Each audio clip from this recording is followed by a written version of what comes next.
The overall goal of the following experiment is to monitor the interaction of two proteins expressed in intact tobacco leaves.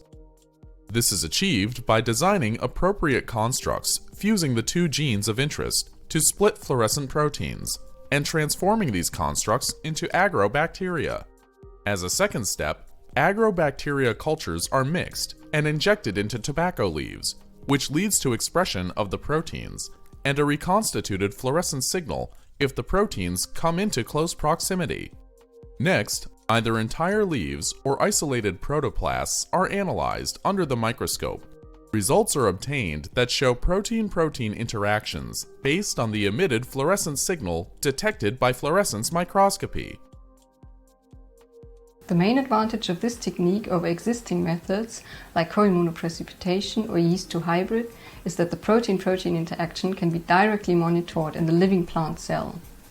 This method can help to answer key questions in the plant biology field, such as the formation of protein complexes in various cellular compartments.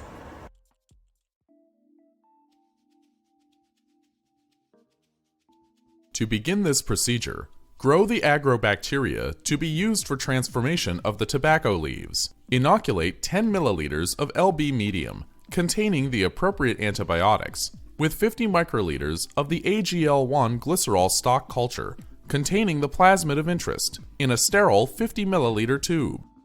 Incubate at 28 degrees Celsius for at least 24 hours, shaking at 190 RPM, until the culture reaches an OD 600 between 1.0 and 2.0. On the following day, centrifuge the bacteria at 3000 times G for 15 minutes.